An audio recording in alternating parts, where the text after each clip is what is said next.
moja. Lakini kama umeenda pale na unanyanyaswa, upati nafasi ya kufanya kazi, hakuna vile utasave. Kwa hivyo kupitia hii mradi mnaweza tusaidia kama mafundi, especially wanawake, tupatie nafasi, tupatie fursa ili hata sisi at the end of it, hata sisi pia tuweze kupata hizi manyumba.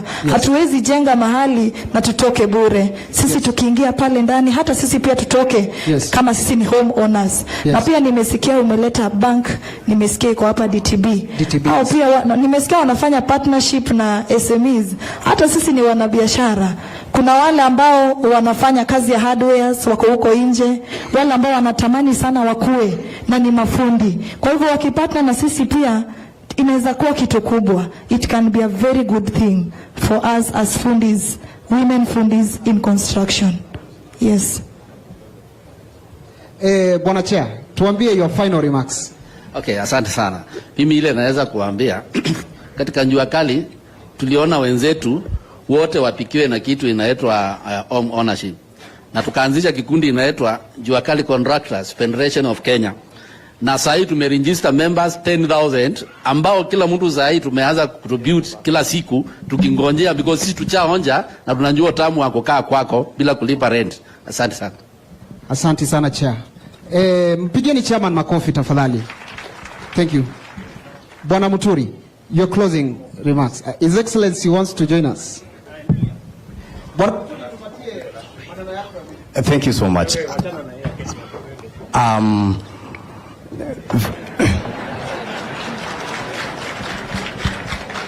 All right.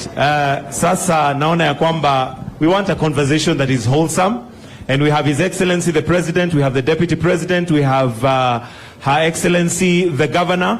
Kama kuna maswali yoyote, kwa sababu kuna mtu amesema hapa ya kwamba tuongee ukweli, si ndio?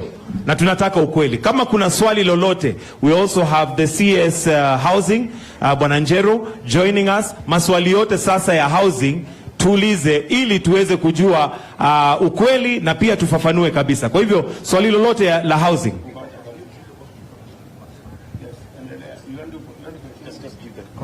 Thank you very much. Asanteni sana watu wa Embu, mjambo? Very good. Kwanza nataka niwashukuru sana kwa kutukaribisha na huku Embu. Asanteni sana kwa kutupokea siku ya leo. Tumekuja hapa kwa shughuli ya MSMEs na nimefurahi sana kuwatembelea. Nimeona wafanyabiashara mbalimbali, watu wanaofanya value addition, watu wanaofanya biashara mbalimbali, wakulima, watu wa maziwa, watu wa kahawa, nimekutana watu wa chai, nimekutana na entrepreneurs wa aina mbalimbali, na mnaelewa ya kwamba tunakuja hapa Embu hii wiki mpaka Thursday tukiwa hapa. This is a week where we are celebrating our micro, small and medium enterprise, na vile vile tujieleze ni vipi tutatumia MSMEs kusukuma mambo ya uchumi wetu, si ndio? Mnajua tulikubaliana ya kwamba sekta hii ya wafanyabiashara wa aina yote, kuanzia mfanyabiashara wa chini, ni sekta ya muhimu katika uchumi wa taifa letu la Kenya. Sekta hii inaajiri karibu 85% ya wale watu wote wanafanya kazi katika taifa letu. 85% of all employment is around our micro and small enterprises, and therefore it is a very, very important sector to Kenya. It is an important sector to the economy of the Republic of Kenya, and therefore it is a very important sector to the government of Kenya and the people of Kenya.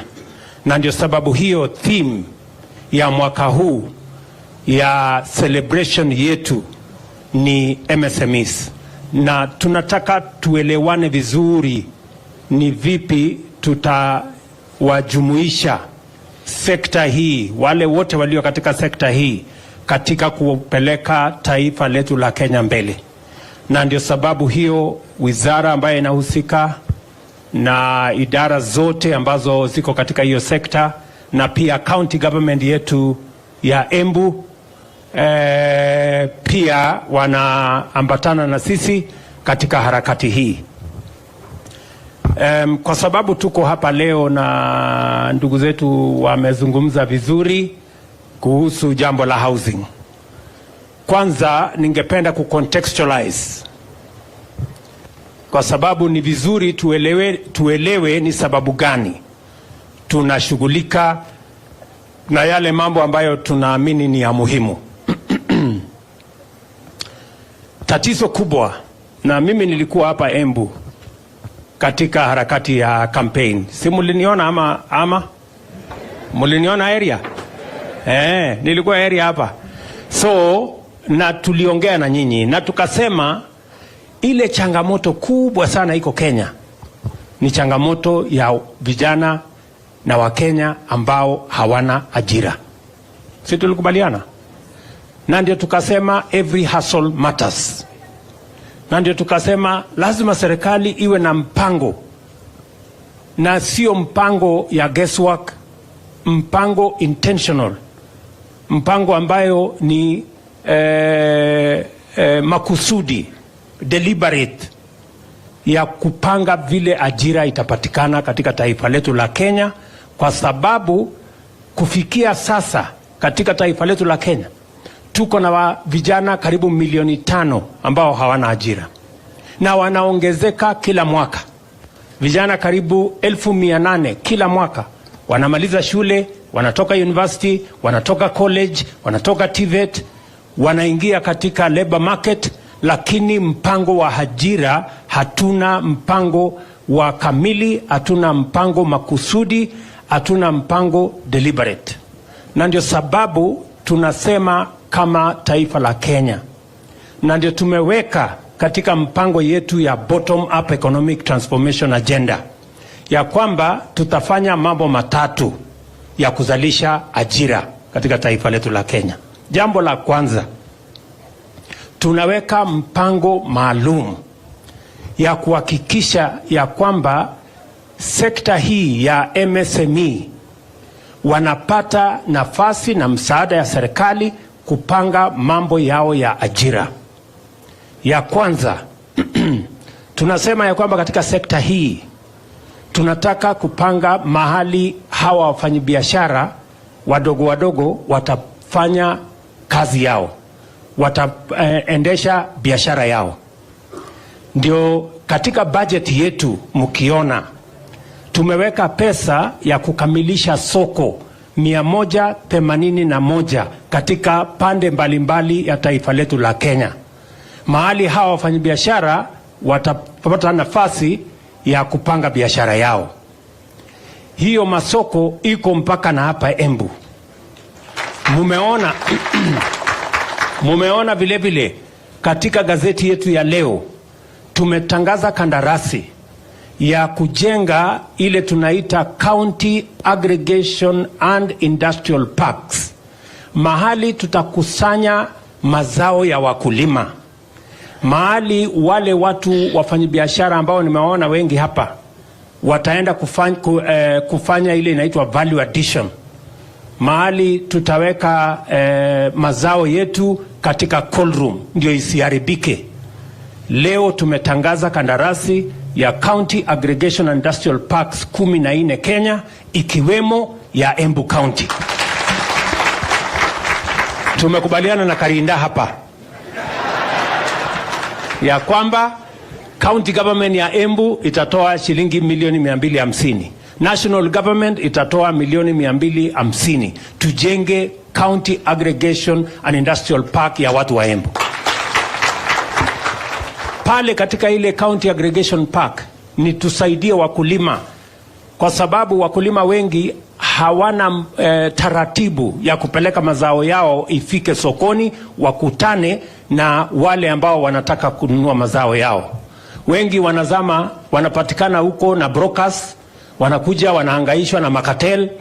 Unajua sasa wewe fanya namna hii mali umefanya kilimo mwaka moja, ule broker anakuja kwa dakika 10 ametengeneza pesa nyingi kuliko ule mkulima alingojea miezi 6. Ni kweli ama si kweli? So ili kumsaidia mkulima ndio tumesema We are going to have an aggregation center in every sub-county, and we are going to have an aggregation and industrial park in every constituency in Kenya. Tunaelewana?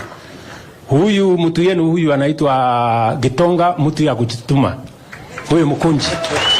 Nimeketi chini na yeye na tumekubaliana ile soko ilikwama. Ilikuwa inaitwa nini mahali tulisimama pale siku ya kampeni? Kidhimo. Ile soko ya Kidhimo lazima tukuje tuimalize. Na ndio nimeweka pesa kwa budget ya mwaka huu tumalize soko ya Kidhimo. Na tumalize soko zingine 4 ya sub counties hapa Embu. Wakati tunapanga kujenga ile tunajenga na gavana wenu. Tunaelewana? Ndio tupatie nafasi wale MSMEs ambao wanataka kufanya biashara. Hizo masoko itakuwa ni mahali pazuri, itakuwa na room ama space ya kufanya biashara, itakuwa na space ya kuhakikisha kwamba tunaweza kufanya value addition, itakuwa na stima, itakuwa na maji, itakuwa na mahali ya kujisaidia na mahali ambapo biashara inaweza kuendelea na heshima. Tunaelewana jameni? Hiyo ndio hatua yetu ya kwanza, kwa sababu tunataka kutumia kilimo kupanga ajira ya vijana wetu. Jambo la pili, hapa nje na baadaye, by the way, baadaye si tuko na soko hapa Embu ile ilichomeka wakati moja. Mimi naenda kuanzisha soko mpya. Tunajenga soko mpya hapa ambayo itakuwa ni soko ya kisasa, and I'm going to start the construction today. Tunaelewana? Kwa sababu ni muhimu wale wafanyabiashara wetu ambao wako sokoni pale. Hiyo soko imekuwa ndogo na iko msongamano mkubwa na haikujengwa vizuri, si ndio? Sasa tunataka kujenga soko hiyo mpya. Kwa nini tunajenga hii masoko? Kwa nini tunapanga hiyo taratibu yote? Ni kwa sababu tunataka hiyo value chain ya kilimo yote itusaidie kuzalisha nafasi ya ajira, ndio vijana wetu wa Embu na vijana wa Kenya wapate mahali ya kupata kazi. That's number 1. Number 2, hapa nje nimeanzisha wifi.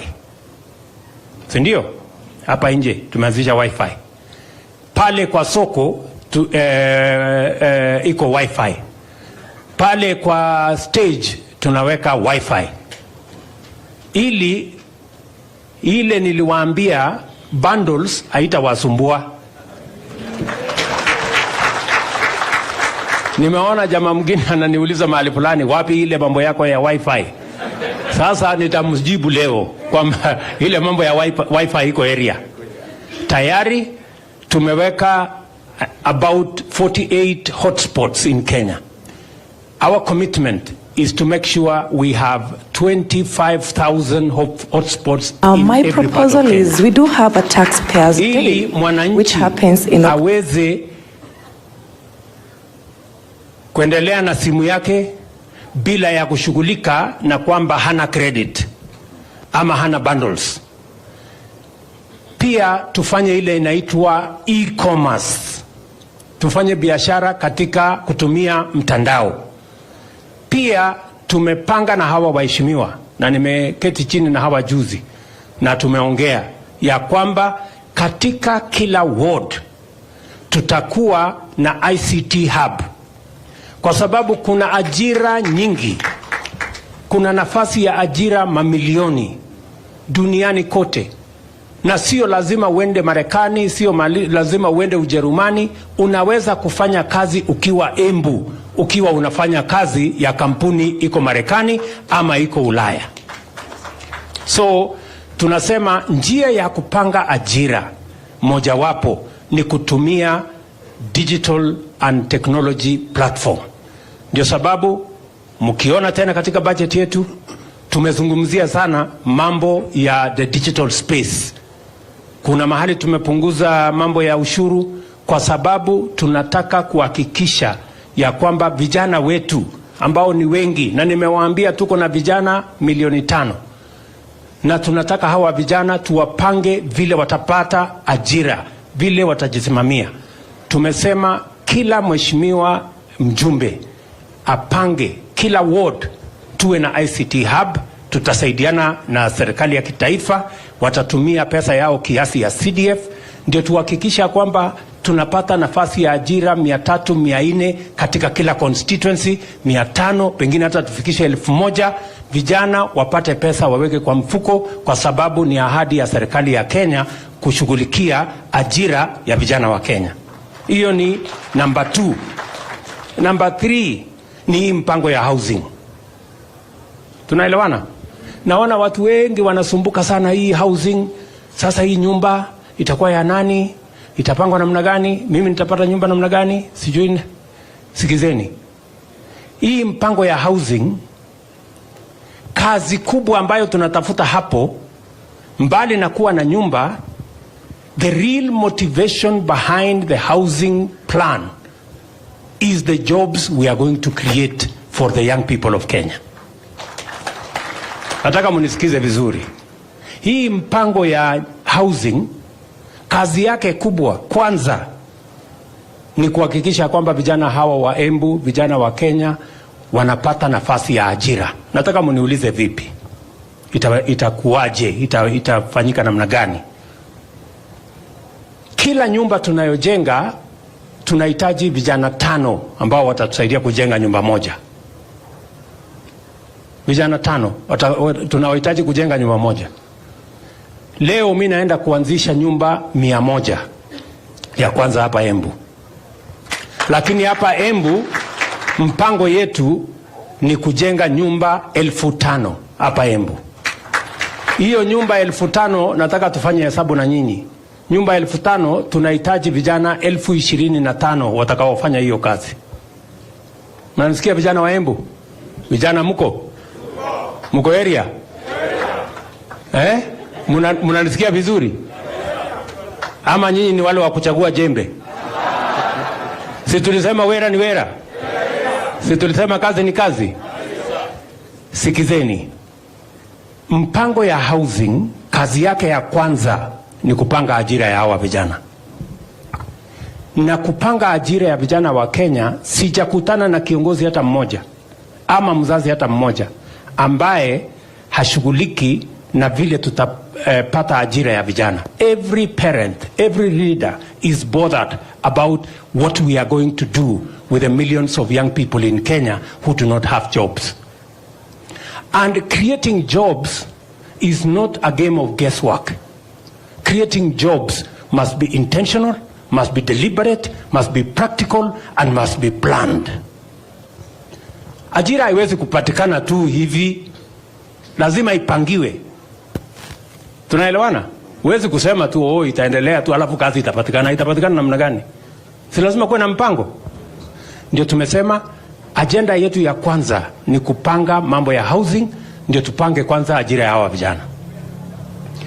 Wale watakaofanya kazi pale, kama ni architect, kama ni quantity surveyor, kama ni engineer, kama ni mason, kama ni carpenter, kama ni plumber, kama ni electrician, hizo kazi zote ni vijana wa hapa Embu watafanya katika ile mpango yetu ya housing.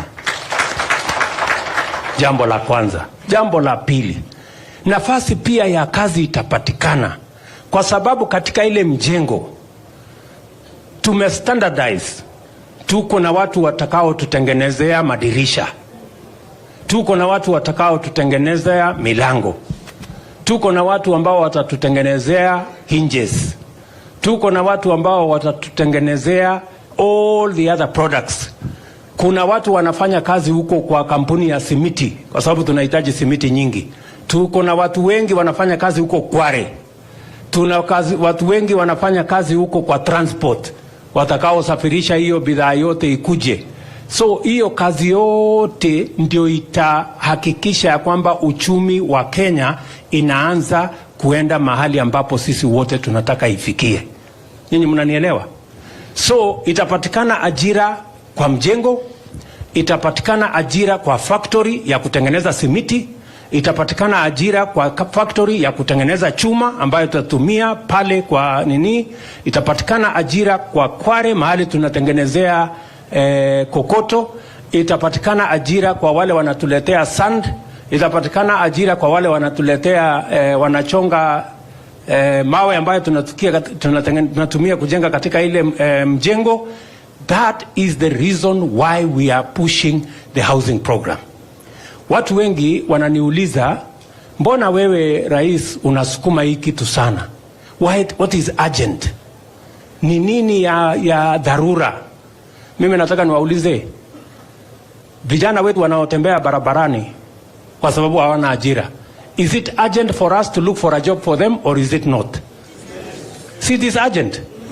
That is what is urgent. So wale wananiuliza hii housing mbona iko urgent sana kwako? Mimi nawaambia what is urgent to me ni millions of young people who are walking our streets and villages when they don't have jobs. That is urgent. And I want one leader. I want one parent who tells me it is not urgent for us to fix the unemployment problem in Kenya. Kunaye mmoja kweli ambaye atasema sio urgent? Sisi wote tunakubaliana ya kwamba tupange ajira ya hawa vijana. That is the reason why we are doing housing. Na jambo la tatu, why we are doing housing. Nimewaambia we are doing housing because we want to create jobs. We are doing housing because we want to move our industry. We want to enhance our manufacturing. Na ndio mumeona hata katika budget yetu hii tumesema wale wanaoleta simiti kutoka nje, wale wanaoleta chuma kutoka nje watalipa ushuru, kwa sababu tunataka simiti itengenezwe hapa Kenya. Tuko na uwezo ya kutengeneza simiti. Katika hiyo mahali simiti inatengenezwa, vijana wetu wataajiriwa.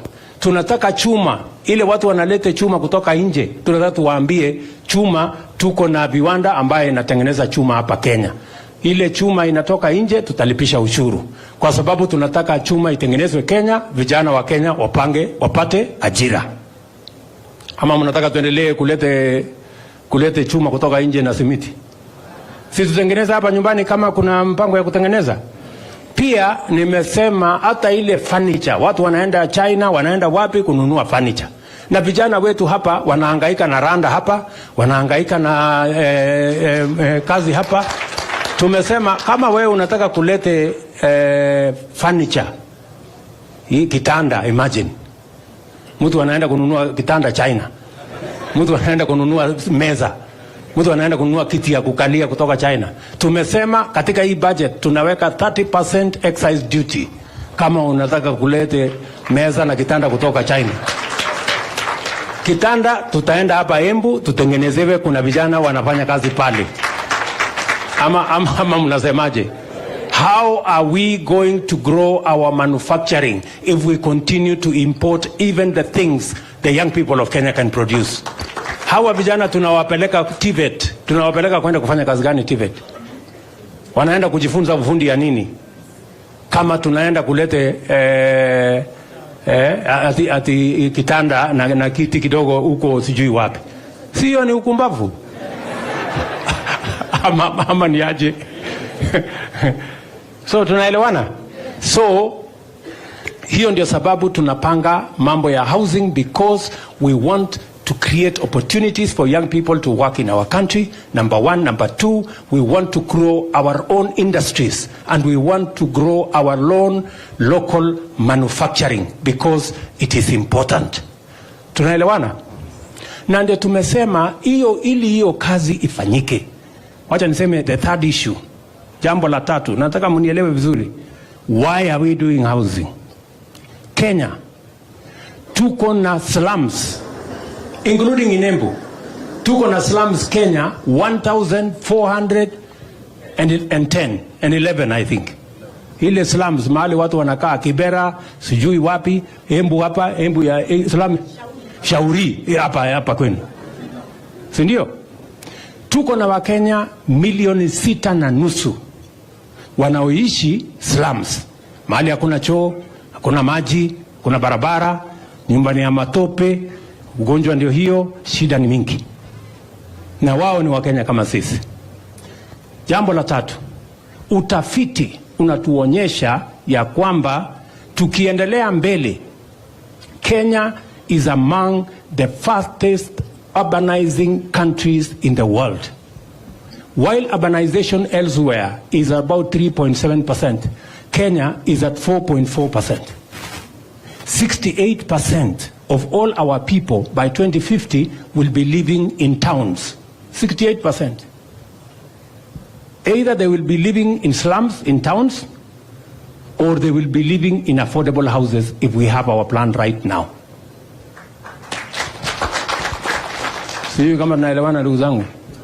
So we need to ensure that we get rid of slums, people living in decent.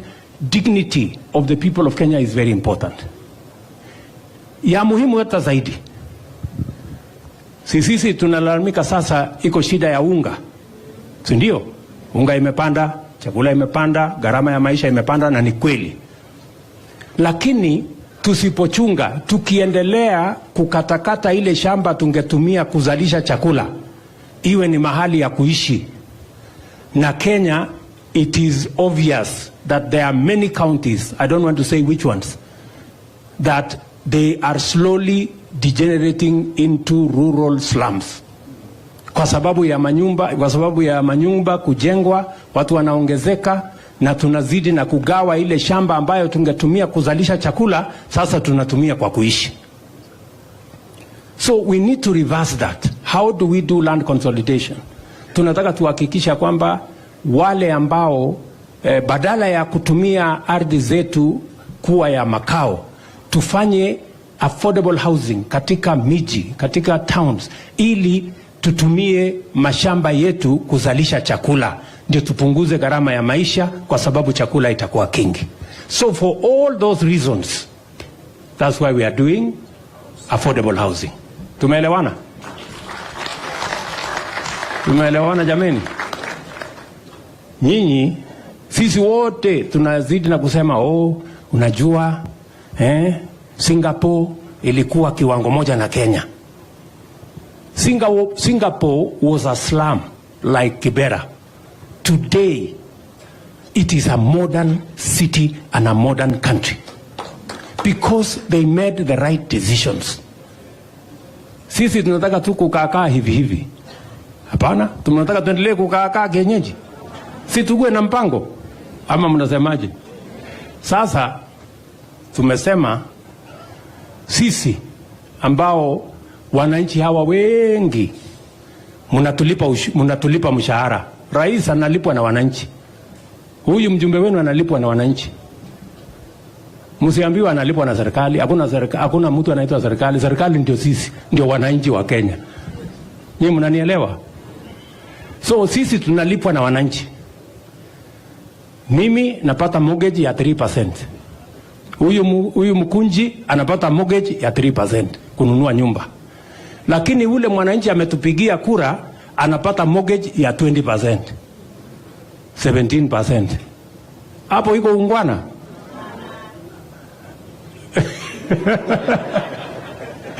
Wewe mwananchi ukienda kutafuta mortgage unaambiwa lete 15%, 17%. Mimi nalipa 3%. Huyu mkunji analipa 3%. So tumesema kwa sababu wananchi hawa ndio wanatulipia mshahara, na pia na wao tuwapangie ili hata na wao wapate mortgage, hata kama haitafika 3%, wacha ifike 5%. Jameni, iko makosa hapo? Iko makosa? Na katika hiyo mpango tumesema sisi ambao tuko na mshahara yenye nyinyi mnatulipa, sisi tutoe 3%. Mimi nitoe 2,500. Sasa 2,500 wewe mgunji, tutakombana na hao wananchi mambo ya 2,500 ili mwananchi huyu apate mortgage, hata na yeye mtoto wake apate kazi. Sasa mimi nasikia kuna watu wanakuja wanawaambia hapana, usikubali hii mambo ya mortgage. Wewe kwanza huna mshahara. Ule yako na mshahara anakuja kukuambia ati upinge. Sasa unajua hii dunia iko na utapeli mingi sana. Wewe unapinga umsaidie yeye asilipe, na wewe ukose nafasi ya mtoto wako kufuata kazi. Nimeambia hawa ndugu zangu, jameni, tukubaliane. Sisi ambao tumebarikiwa tuko na mshahara, tunalipwa na ushuru ya hawa wananchi, tuwe na utu tukiambiwa make a small contribution, ili huyu mtoto wa huyu mwananchi ambaye anatulipa mshahara yetu kupitia kwa ushuru ile analipa, hata na yeye mtoto yake apate ajira kwa mambo ya affordable housing, na yeye apate nafasi ya kupata nyumba ile affordable, na yeye pia alipe badala ya mortgage 17% akuja hapo 5%. Tungangane hapo sisi wote. Iko makosa hapo? Nasikia watu wengi wananiambia, wewe bwana president, sasa hii kazi ya nyumba hii nilikuwa naongea na walimu jana. Walimu wananiambia sasa mimi nini yangu ni 30,000. Sasa 3% ni shilingi 900.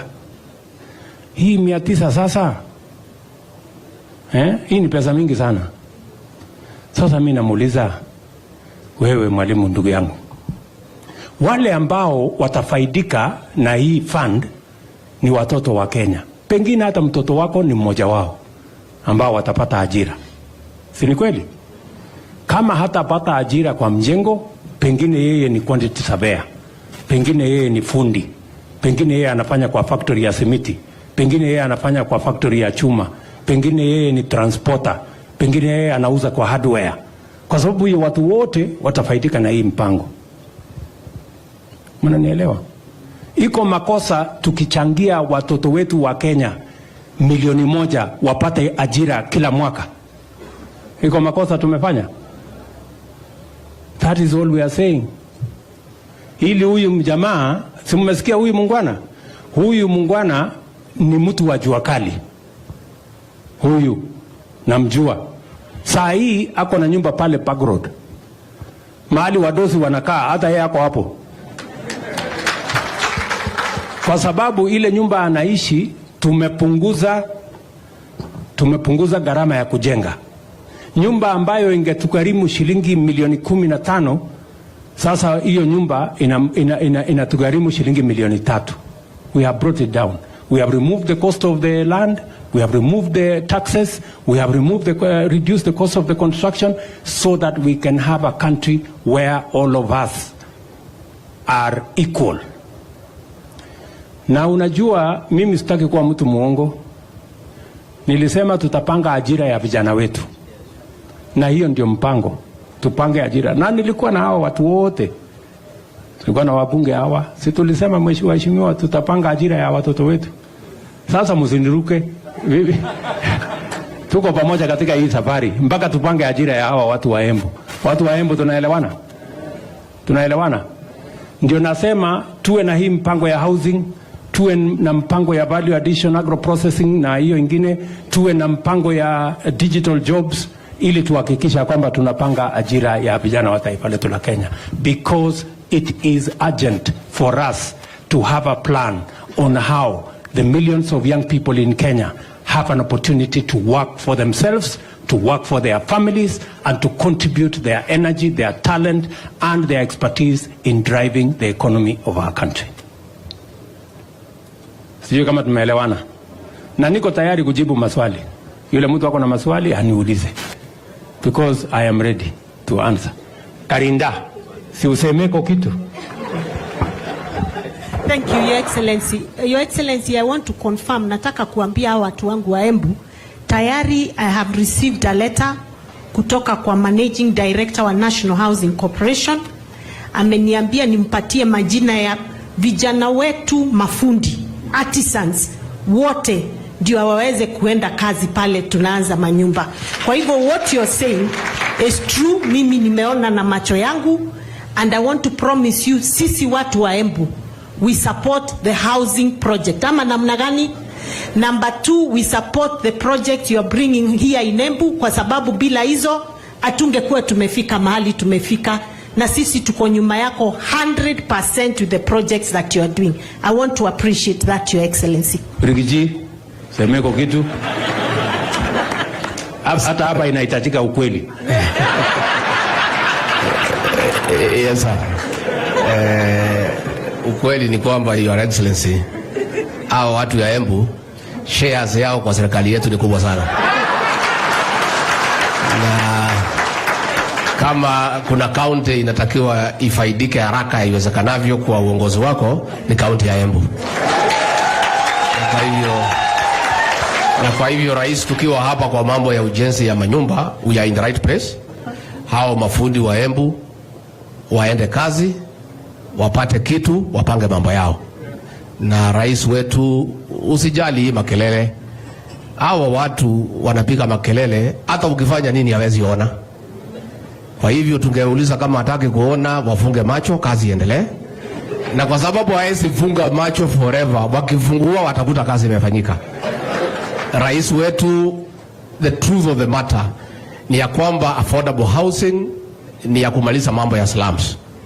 We are inviting our detractors, if they find affordable housing cannot solve the issue of the slums, to give us their plan. Watuambie hii slums utamaliza na njia gani? Your Excellency, affordable housing, as you have rightly put it, is to create employment for millions of our young people. These detractors, what is their plan for getting our young people employment? They don't just criticize without giving an alternative. Na pia rais, hawa pia walikuwa na nafasi yao. Na hii employment tumekuta imeharibika, hakuna chochote walifanya. This housing program, Your Excellency, was part of our Jubilee agenda. Wakakuja wakasabaratisha. They now would like to sabotage it because ikifanyika wakati wewe uko uongozini, itaonekana ya kwamba ndio waliharibu. Kwa hivyo sisi tunauliza wananchi, rais ako na matumaini mazuri, and he means well for our people, especially the young population, for creating employment. We ask the people of Embu and our leadership to support the housing program for the benefit not only for the people of Embu but the rest of the country. Asante. Aya, nikitembea pale Munga Karemba Rukorire factory, nimeongea na muungwana wa Rukorire factory, nimemuuliza kwa sababu nimesema tunataka kutumia kilimo kuongeza pesa kwa mfuko ya mwananchi na pia kupanga ajira ya vijana wetu. Katika budget yetu ya mwaka huu, ile ushuru ambayo tulikuwa tunalipisha chai, tumesema kama serikali ya Kenya hiyo ushuru tunaondoa katika hii budget.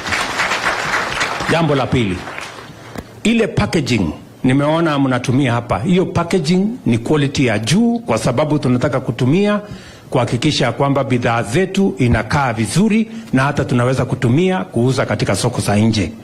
Pia kama serikali ya Kenya tumesema packaging material, ile material mnatumia katika packaging ya agricultural products, pia tumesema tunaondoa ushuru kwa packaging material, ndio wakulima wetu wapate nafasi ya kuuza mazao yao, kwa sababu packaging itakuwa bei ya chini na margin ya wakulima itaenda juu. Tumekubaliana vile vile na mambo ya maziwa hapa Embu, na nataka nishukuru huyu mjamaa Chake, anaitwa Chake. Chake, wewe ni uko mbele sana, na nashukuru sana huyu jamaa, kweli alikuja mpaka kwangu huko akaniwekea mambo ya dairy. So sikujua ya kwamba umetengeneza hii kula. Sasa hii kula tutapangana na wewe, ndio hapa Embu tunalete coolers 20 mpya. Nimekutana na wakulima pale, wananiambia sasa kilimo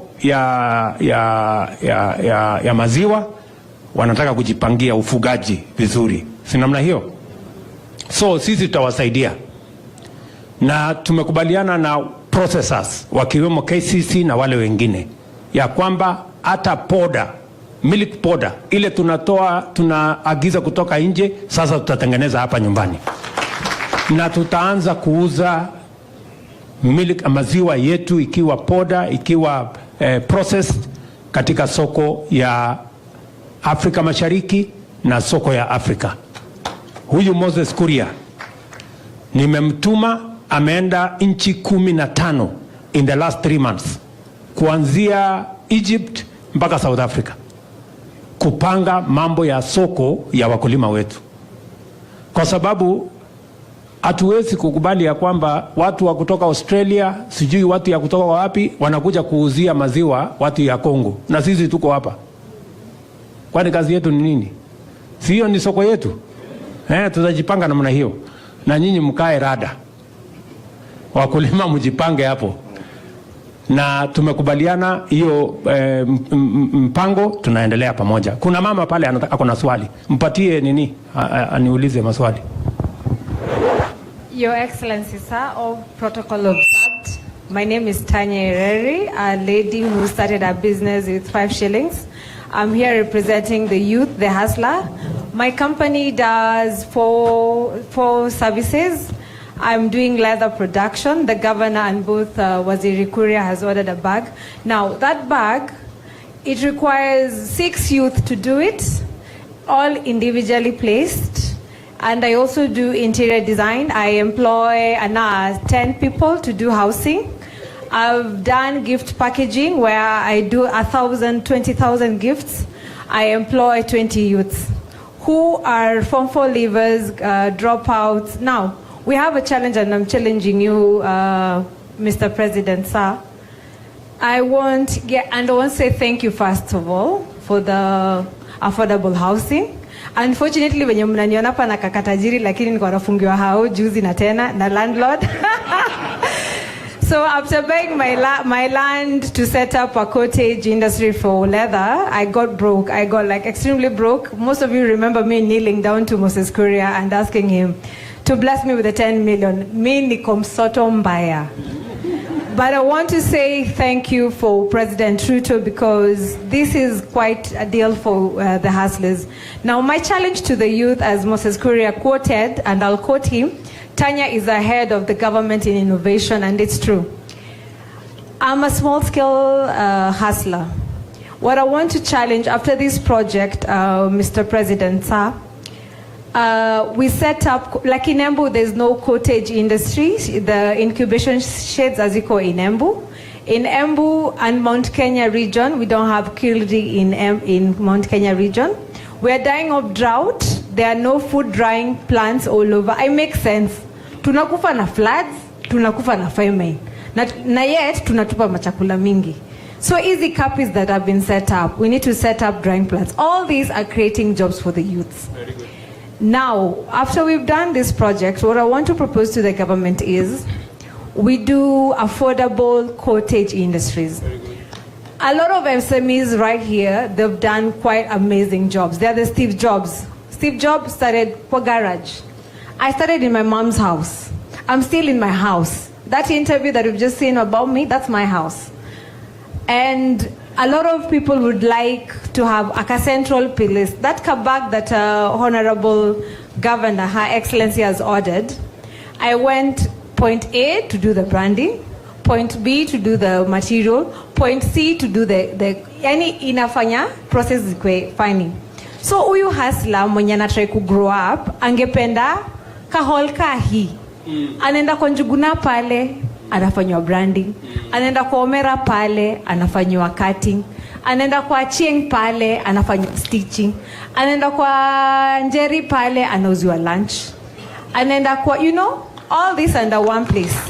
That's why I transitioned from Nairobi into Embu to set up something like this. I bought a land. I started with half an acre. I've just acquired 1.3. I'm yet to do the valuation. Mungu anipe kazi. When you visit my stand, I've just done a very amazing gift hamper for King Charles when he visits Kenya. That's a bag for him from Kenya, a bag for Camilla from Kenya, and all that it's for youths I'm trying to create jobs for. Thank you. So, and before I finish, Mr. President, allow me, and Madam, my governor, to allow me. This is my portfolio. I'm asking for employment in your government, sir. Allow me to give it to you. Okay, it's okay. We'll pick your portfolio. That's okay. But I just want that great lady. I didn't get your name though.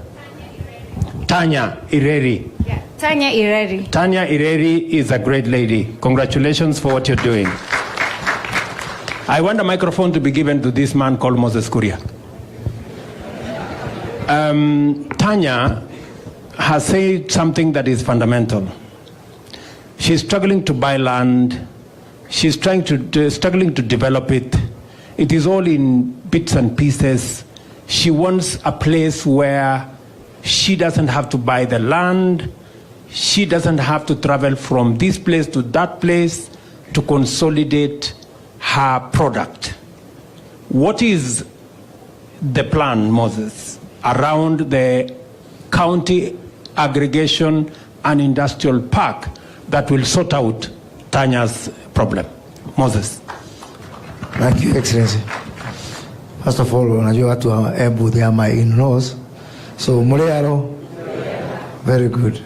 Your Excellency, the whole idea behind the county aggregation and industrial park is someone like Tanya, who is today actually an orphan or a nomad, business speaking, to find a home.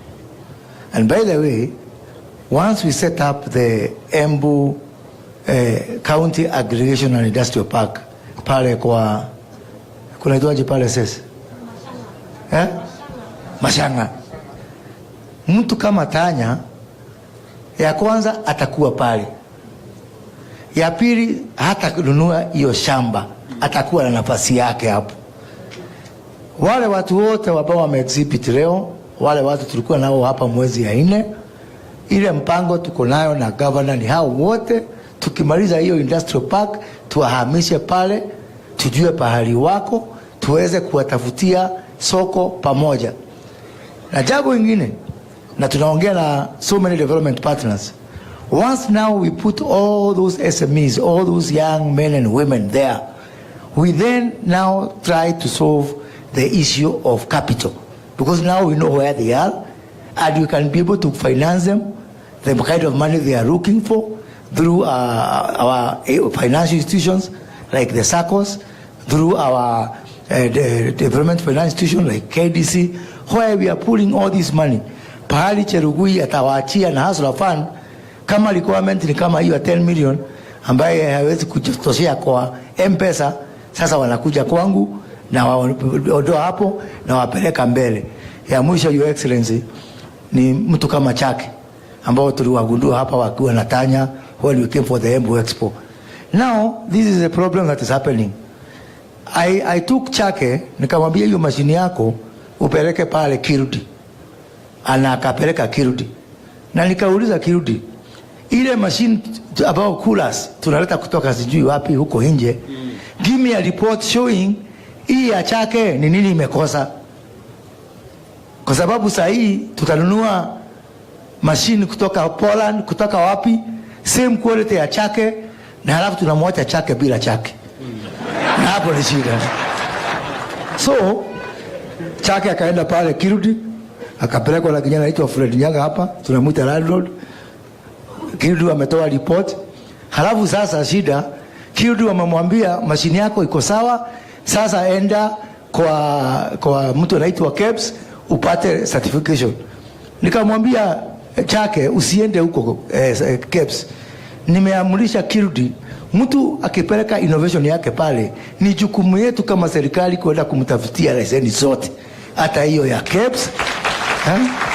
Na pia tumwache akiwa na hata copyright patent. Jamani, leo nimepigiwa simu, copyright patent ya Chake imetoka. Ukijaribu kufanya hiyo copy utajipata kwa jela, because nobody else now except Chake can make a machine like that, because his intellectual property. Intellectual property sio mambo ya Nairobi, hata hapa Embu kuna intellectual pia. Asante sana Mheshimiwa Rais. Thank you very much. Nataka nimuulize the CEO of KIE if he is here. I saw him somewhere. I wonder a fellow, that gentleman anaitwa Narekae, ako wapi? Narekae atafutwe. Nataka akuje ajibu Tanya. Meanwhile, I can take another question wakati huyo jamaa anatafutwa. Nataka nijue vile KIE inaweza kumsaidia huyo Tanya, anahitaji 10 million kuendesha biashara yake. na mambo yake. Kuna mtu pale nyuma aulize swali meanwhile. Ngojea Tanya, natafuta mtu ambaye atajibu maswali yako. Kuna muungwana pale.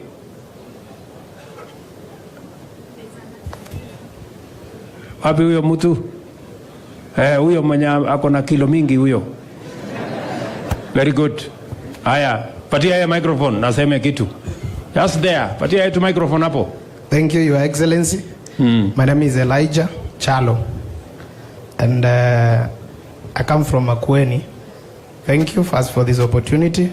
And my point is, I finished school in 2017 and didn't find a job. So I decided, let me have some place where I can get some small shop, because I used to broker laptops when I was in campus. And I have a friend who supplies. Now, when I went and found the shop, I asked my friend, what do I need, who sells, to be in this shop? And he gave me the requirements and I said, let me register. So now, my problem is, anytime you want, there's a disease that comes into every city. As Embu becomes a city, you see some funny money needs from people you don't know. Registrar of companies, you go to another, ukikakaa kidogo unaambiwa nataka certificate ya fire, ukikakaa kidogo unaambiwa nataka certificate ya branding, unakakaa kidogo unaona mtu mwingine anakuambia nipatie pesa ya shimo, unakakaa kidogo. So by the time you begin something, you are finished. And maybe the money I have is only 15,000 to buy for a small, it's actually a store, not even a shop. Then I broke up, my friend gives me laptops. When I sell, I do. So I was thinking it becomes somehow straining. Is there a way you can find to help us, the young people, to just have a unified certificate where we pay for all those things once? Thank you. Very good. That is a very important subject by my good friend from Makueni. I think it's not just in Makueni, it is in every part of Kenya. Now, I know the county government of Embu knows what they need to do to try and get a single business permit that encompasses all those things in one shot. Can the county, Madam Governor, I am told the CEC trade should be able to answer that question. Jamal.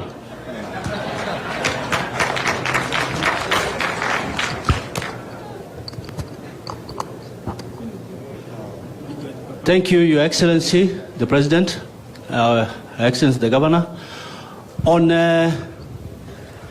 business registration and the financial requirements that my friend is talking about is true.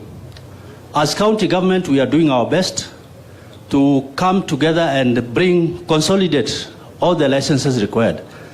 But it is also a huge problem from the national government, because many institutions in the national government are also looking for these licenses. There is NEMA, there are quite a number. No, I think there is NEMA, there is KEBS, there is KRA, there is TF. So when you are setting up... Jamal, let us concentrate on the ones he mentioned. Don't try and shift the problem to another place. There is somebody who will answer for the national government, answer for the county. Now, for the county government, we are doing our best. We have already agreed as cabinet to consolidate the licenses. We are also doing an incubation center where we are putting up the relocation site for the market.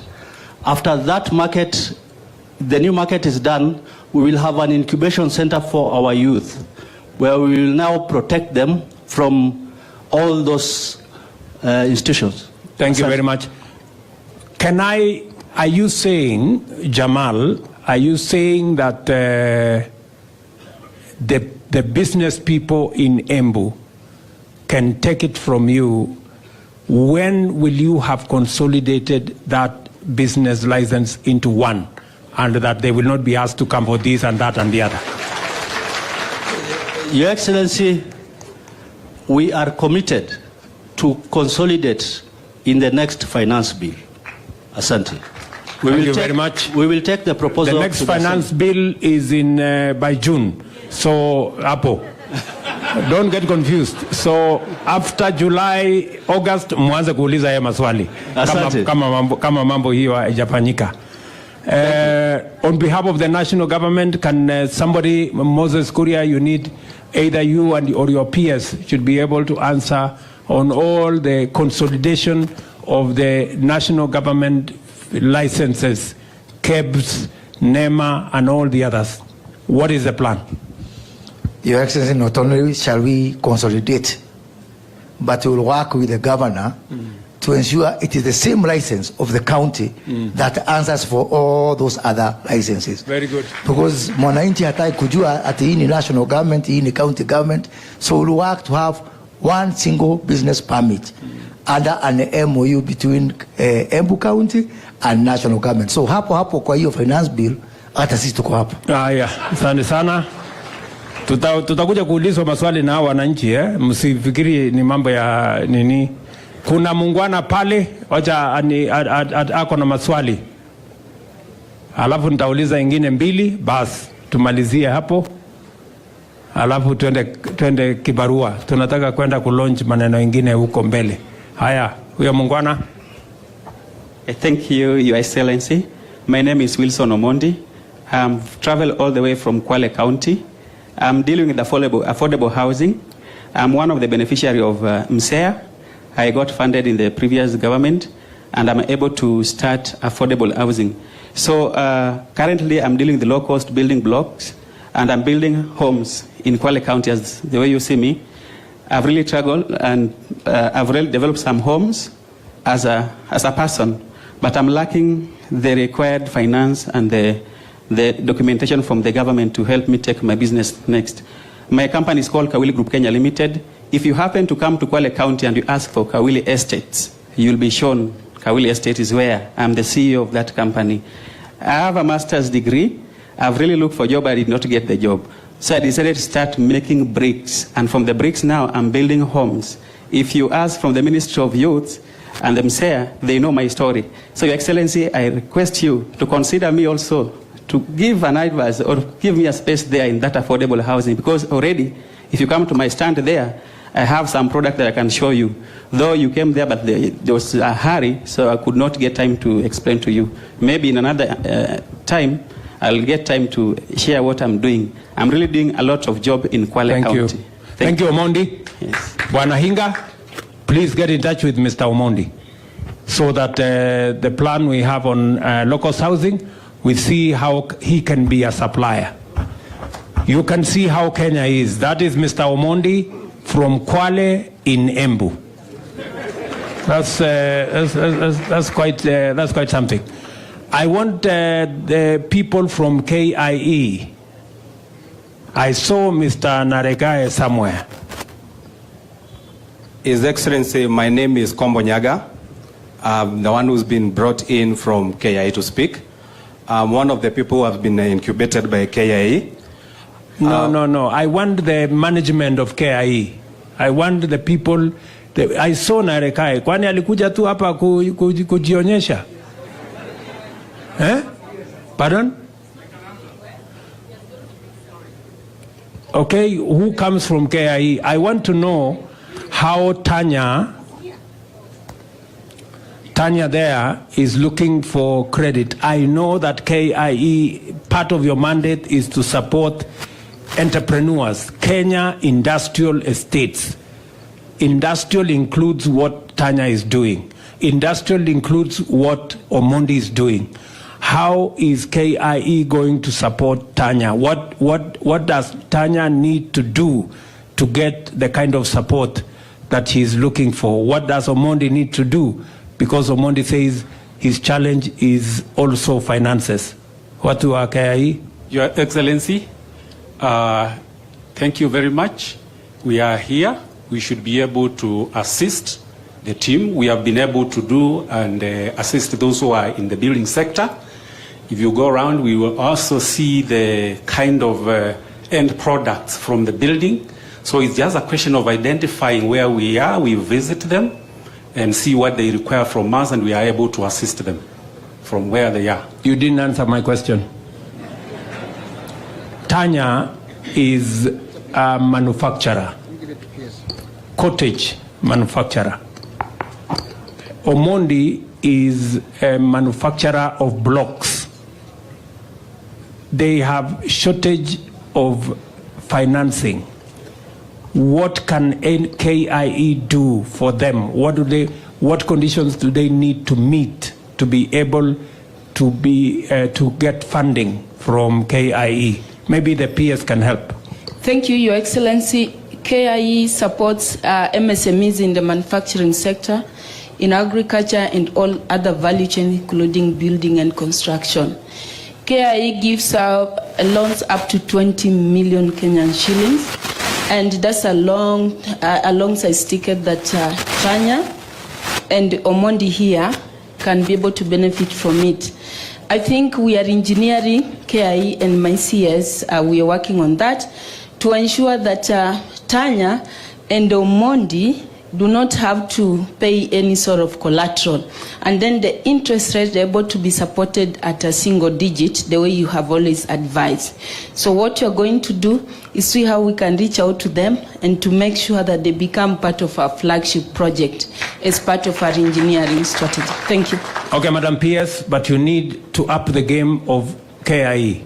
They don't seem to know what they are supposed to be doing. We are engineering. The fellow who was speaking there didn't exactly know what is going on. So, asante sana. Tuko na mama hapa. Huyu mama ako na macho ine. Asante sana mtukufu rais, mtukufu gavana au protocols observed. Kwa majina ni Frida Karani, hapa Embu wananiita Firirida. Naomba nizungumze kupitia kuwa mwenyekiti wa bodi ya wadhamini ya wanarika hapa Embu. Na ile jambo tunafanya sana na wanarika ni kuwa na midahalo ya jamii almaarufu community dialogues. Tulipokuwa na community dialogues, moja waliuliza kuhusu affordable housing. Yule ambaye si plumber na hawezi fanya kazi katika ile nyumba directly, je, wanaweza husishwa katika upandaji wa miti ile ku create the green environment around the houses? Pia wakauliza the issue ya waste management. Nyumba zinapojengwa kuna a lot of broken tiles, a lot of choppings za miti, za mawe, na wengine wao wana talanta hata za interior design.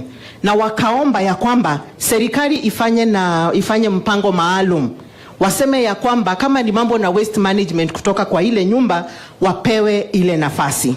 Na pia wakauliza, na katika kuuliza pia wakafanya suggestion ambayo waliomba serikali iconsider. Je, kuna mpango wa kuhusisha vikundi vya wanarika katika house ownership? Manake wengine wanataka kujikuza like a youth organization. Nipeane mfano mzuri sana wa moja ambayo I'm chair of their body, inaitwa Expo, Embu County Campus Students Organization. Wanaweza husishwa wa own nyumba kama hiyo organization. Na je, zile housing, ile project ikipatiwa the main contractor, can they be engaged kama subcontractors, ndio hata wao waweze kusharpen their skills in contracting na mambo kama hayo? Asante. Bwana Hinga, I am sure you are competent to answer Frida's, you said your name was? Karani, Madam Karani. She has raised very pertinent issues. Maybe I can just tell Frida that, number one, if you are not the contractor, you may not be the engineer, you may not be the plumber, you may not be the carpenter, you may not be the mason, but you can also sell cement from the hardware. Unaweza kuuza msumari, unaweza kuuza wheelbarrow kutoka hapo ya hiyo mjengo. Pia unaweza kufanya hiyo umesema, unaweza kufanya interior design, unaweza kuwa subcontractor, lakini wacha huyu Hinga ajibu. Thank you very much, Your Excellency. This is a very pertinent issue which is at the heart of the affordable housing program. We have a group of young people who are doing exactly what you're saying. In Nairobi, they are called Jijenge. These are actually slum dwellers, and their job wanaokota takataka, the waste, especially plastic, and they've actually converted it into paving blocks na tumewapatia kandarasi. Tunawaita kandarasi mtaani. Kwa hivyo hata hapa Embu wewe anzisha kandarasi mtaani, tutakupatia hiyo kazi. So that is the first thing that we want to do. The second thing, you see this gentleman here ambaye ni driver wa matatu, anaitwa Kigathi. Kigathi is another good example of what you are asking for. Kigathi wako na watu about 90,000 members. Watu madereva, makanga, watu ya kuosha gari. They have come together and they have formed an organization called Matatu Stage Workers Association. They are saving 300 shillings a day. That's what they want to save. That is almost 800 million a month. What they have is what is called strength in numbers. They have consolidated 300 shillings a day is a small amount. But when you look at the aggregation, these people have a very strong voice. And what they have done, they have become what is called bulk buyers. So kama sasa the next development pale Rongai, ambao si Rongai, pale Roiro, wamekuja kwetu sisi, wakasema as Matatu Stage Workers, we want to be guaranteed X number of units. Now because it is not rhetoric, they have wanasema I have shown you the money, I have the money. Hata kama sio 800,000 utapata, 90,000 utapata, they can be able to get because they have got there. They can command because they have aggregated. And that is not a new phenomenon in Kenya. So please establish those groups. Remember, you are more than the people who have a payslip. You are almost 18 million. Jiwekeni kwenye vikundi, mwanze kuchanga pole pole, and like Kigathi who used to alikuwa anaishi kule Zimmerman. Saizi he's a homeowner, kona nyumba ya 3-bedroom pale. Even you will get a house. Thank you very much. And maybe to mention is that you don't have to have a payslip to benefit from low-cost housing. You don't have to work. You just have to contribute. Hata kama wewe ni mtu ya kuendesha hustle yako, anza kucontribute, na we are launching the Boma Yangu program in the next week or two. Tuhakikisha kwamba hata yule mtu ambaye hana ajira lakini unaweza kusave kwa hustle yako kila siku 200, 300, 200, 300, mwisho wewe utapata kuown nyumba. You don't have to have a payslip. And we are going to explain to you how that is going to be a reality. Najua tuko na maswali mingi, si ndio?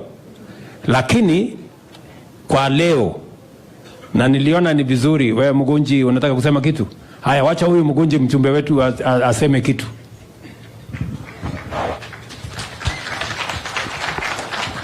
Thank you. Thank you, Excellency, kwa kututembelea tena huku Embu na huku Manyata constituency na hapa pia University of Embu. Ulikuja hapa tena kwa maombi, na hiyo siku tuliomba maombi ikaingia deep ndani in heaven. Kwa sababu ya Excellency akiomba Madaraka Day, aliomba hatukujua inakuja na hii maneno yote. Asante sana kwa kutembea. Your Excellency, mimi nataka kushukuru kwa sababu naona umesaidia hawa wananchi wangu. Unajua si hiyo bili inakuja kule National Assembly. Yes. Na mimi nimeona umeuliza wananchi wetu hapa, tuna support affordable housing? Hebu nione kama tuna support affordable housing. Sasa mimi naona nimepewa ruhusa ya kwenda kupiga kura bunge. Na kazi yangu itakuwa rahisi. But Your Excellency, on the same, I also want to thank you. Kwa sababu kulingana na vile maneno hiko, naona Embu ndio unafanya piloting ya project zako zote.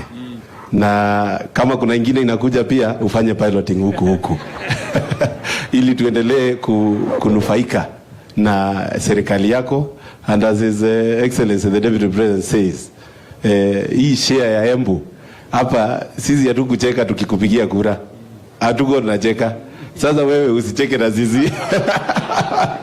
Kwa sababu maendeleo tunataka mingi kulingana na vile kura tulipiga nyingi. Na His Excellency is always very clear that sisi tulishinda Uasin Gishu na percentage ya kura ile tuliweka hapa. Ni ukweli? Kwa hivyo we continue piloting for those projects. Now we are waiting for the sports complex at Njukiri. Hiyo tumeongea na wewe na umeniambia maneno iko horizon. Na pia Your Excellency, mimi nataka kukuambia sasa vile nimefanya hesabu yangu. Tulikuwa tunajenga hii stadium hapa. Na nilikuwa very keen kujua exact number of people wale wana benefit locally na jobs zile zinakreatiwa na hiyo construction. Na in my own analysis, hapo karibu watu 250 wame benefit na hiyo construction of that stadium. So as you're putting it right, we have to be ruthless tukitafutia vijana wetu kazi. Na hii affordable housing unakuja kulaunch pale. Pia yenyewe nikifanya hesabu karibu 1000 people directly wataweza kubenefit na hiyo construction. Hao ni vijana wetu huku wale hawana jobs. Si ni kweli watu wetu? Is it true? So we need to make Kenya a construction site. Ama ni aje? We need to make Kenya a construction site, na hiyo ndio kitu itafanya sisi wenyewe tuweze kupata nafasi ya wale watu hawana nini. Na Your Excellency, mimi nataka kukuongeza tu kitu moja. Hii Hustler Fund, kwa sababu imefika mahali sasa najua umeitest, umeona vile inakuja. Sasa me and Our Excellency hapa, and we have had this conversation many times, we are organizing everybody into cooperatives. Hata kule sokoni unaenda, tunawapangia cooperative huko. Kule unaenda huko jua kali, we are planning a cooperative. Hawa wakulima hawa, Your Excellency, mimi nimekaa chini hapa Manyata na nimepanga karibu 3000 farmers wa macadamia, wa avocado na wa kitu inaitwa bananas. Na wote tunataka kuwaunda pia pamoja na Excellency cooperative. Tunahitaji nafasi ya kuhakikisha watu hawatatengeneza cooperative waanze kupigana huko. Tunataka pesa. Kwa hivyo laini yako ya maneno, na ndio maana tunasema kwa sababu ushuru nayo lazima ilipwe. Hatuwezi kutuma kazi tukose kukupea tools za kazi. Tukikupea hiyo pesa irudi huku kwa cooperatives, tuweze kuhakikisha hawa watu wameweza kufanya kazi zao. Ya mwisho, Your Excellency,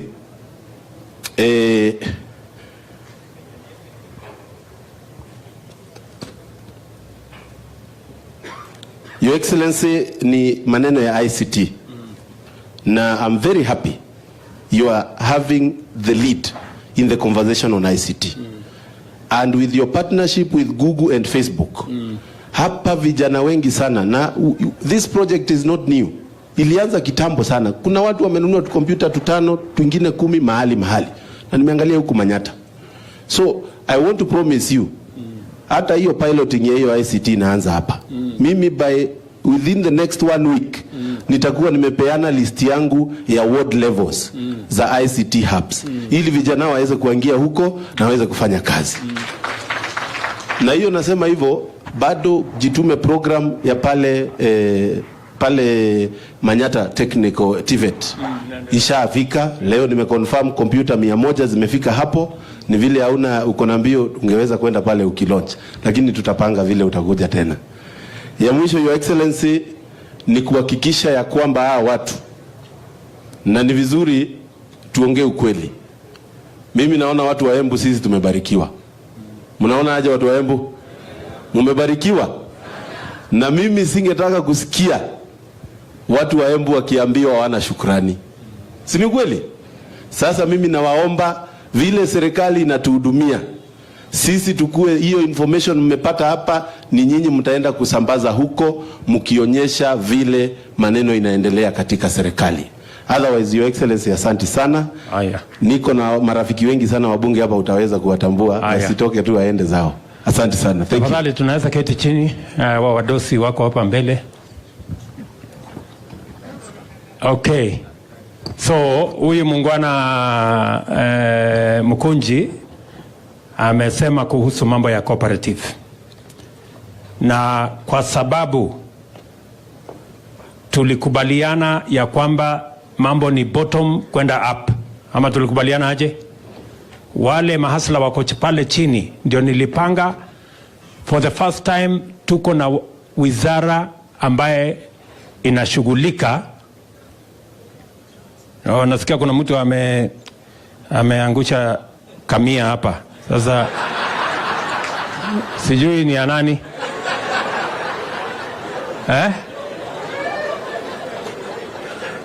Kama imekosa mwenyewe, asante sana.